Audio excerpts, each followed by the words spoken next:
Mga kabunyog, mga kababayan, magandang araw sa inyong lahat. Welcome po dito po sa ating bagong YouTube channel. Ito pong ating bago ring FB page, itong Veritas.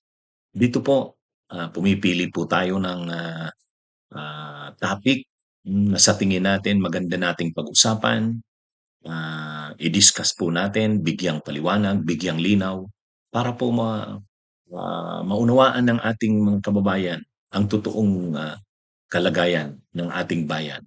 Dahil naniniwala po tayo, tanging ang katotohanan ang magpapalaya sa ating bayan.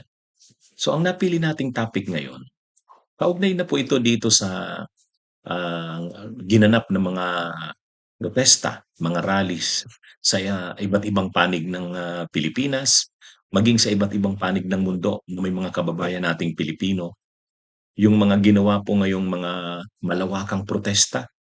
Nakasentro po sa Manila, sa Metro Manila, sa Luneta, sa EDSA, pero sinabayan rin po ng maraming protesta sa iba't ibang panig ng bansa. Actually, bago pa nga itong September 21 ng mga rallies at protestang ito, ay halos araw-araw na nagkaroon na ng mga protesta, mobilizations sa iba't ibang lugar ng Pilipinas.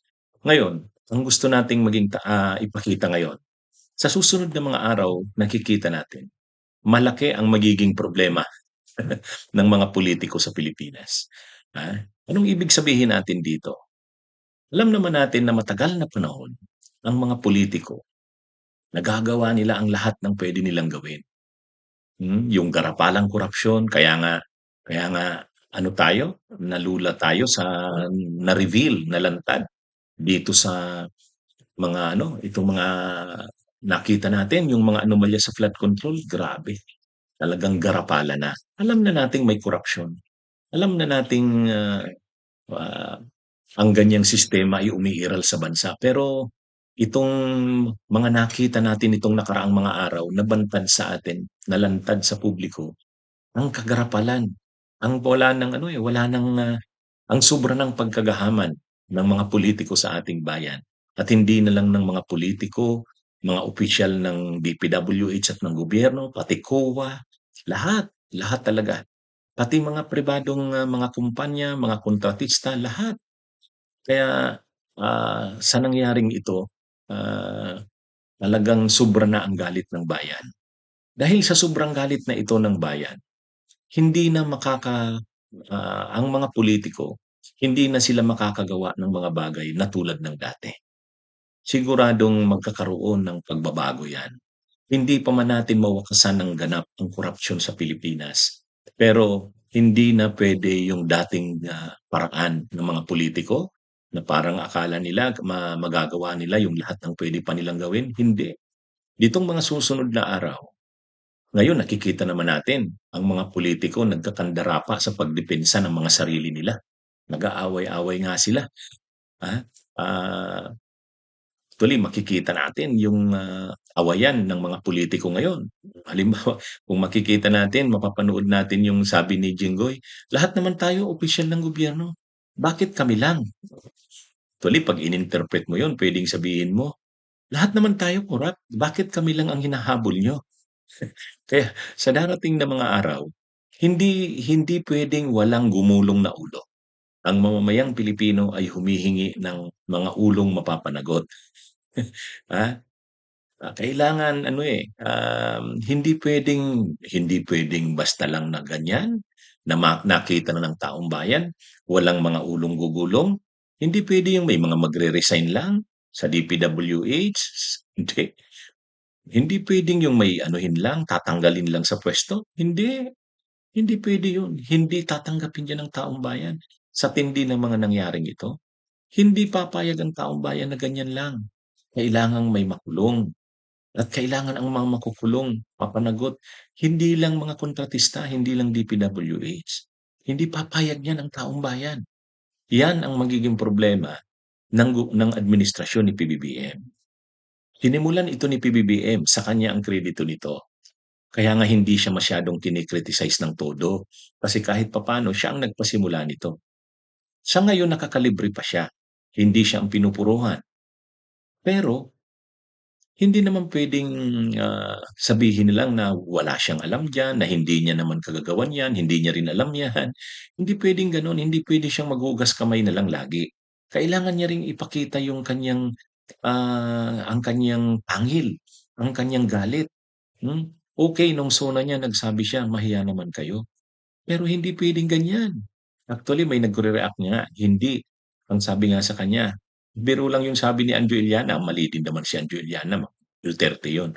Pero yung sabi ni Anjo Iliana, ha, ang pinakamalinis na pulitiko ngayon sa Pilipinas daw si PBBM. Bakit? Lagi daw naghuhugas kamay. So, ano yun, bagamat hindi naman tayo naniniwala dito kay Anjo Iliana kasi DDS nga ito. Pero may punto yun, hindi puwedeng sa lahat ng panahon si PBBM ay laging maghugas kamay. Kailangan siyang may ipakitang ano rin. Halimbawa, sinasabi niya itong mga insertions, itong mga paggamit ng unprogrammed files, hindi rin siya sang-ayon diyan.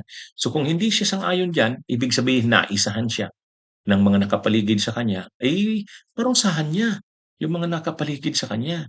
Hindi lang simpleng tanggalin, suhan, makulong. Yan ang hinahanap ng tao at mabigat yan sa parte ni PBBM. Maraming masasagasaan diyan. Sa parte naman ng mga Duterte, ano rin, akala nila ligtas din sila dito, na ano sila, ginagamit nila ang issue ng mga katiwalian. Siyempre inaatake nila ang administrasyon, sasabihin nila, "O tingnan niyo, garapalan ang korapsyon sa 2022 to 2025." Nakikita natin. Pero hindi naman puwedeng 20 to 2025 lang sa panahon ni PBBM ang iniimbestigahan. Ang hinihingi ng taong bayan mula kay Duterte rin. Kaya nga nung si Marcoleta ang iniimbestigahan panahon lang ni PBBM, galit ang tao, hindi naman puwedeng ganyan. Ngayon 'pag lumabas na rin yung mga katiwalian, sinaklaw na ng imbestigasyon, sasakop na diyan si Mark Villar bilang DPWH Secretary, maiimbestigahan na yung 51 billion ni Pulong. So lalabas diyan lahat naman silang pulitiko, 'pag yung mga nakapaligid kay Marcos at yung mga Duterte, lahat sila. So itong mga pulitikong ito, mananagot sila sa bayan. Lahat sila at hindi papayag ang taong bayan na walang managot sa tindi ng mga nangyaring itong darapalang korapsyon. Nakita na ng taong bayan, sobra-sobra. Hindi pupuwedeng walang managot. Kaya may mananagot sa mga nakapaligid kay PBBM, may mananagot sa kampo ng mga Duterte. At dahil mananagot sila, hindi puwedeng sa mga susunod na taon, ganyan na naman ang kalakaran. Hindi man mawakasan ng ganap ang korupsyon, pero hindi na nila puwedeng yung paghahari nila ng mga pulitiko na tulad ng dati, hindi. Hindi napapayag ang taong bayan sa ganyan. Kaya malaki ang magiging problema ng mga pulitiko sa bansa sa susunod na mga araw.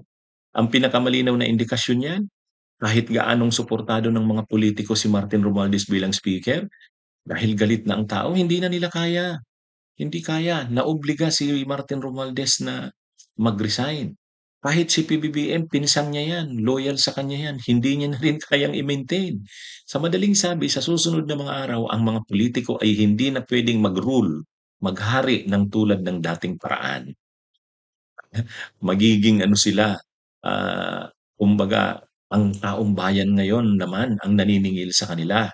Kaya nga ang taong bayan hindi rin dapat tumigil, hindi dapat magtapos sa rally nitong September 21, tuloy-tuloy. Isulong na natin yung mga reporma tulad ng pagsulong na ng political dynasty, yung anti-political dynasty law. Isulong na natin 'yan, kasi ang political dynasty kakabit 'yan sa katiwalian. Oh, habang ngayon na itong mga pulitiko ay nasa defensive, samantalahin nating isulong itong mga reporma na dapat nating isulong sa ating bansa. Ang mga pulitiko ngayon sa ating bansa, ha, kahit 'yan sobrang ang mga walang hiya, hindi naman nila puwede pang balewalain ang galit na ito ng taong bayan. Kaya tulad ng title ng ating topic, sa susunod na mga araw, malaki ang magiging mga problema ng mga pulitiko sa Pilipinas. Ah, dahil dahil na rin sa kagagawa nila, sobrang garapal na sila, wala ng moderation ang kanilang pagkakahaman, garapal at sobra.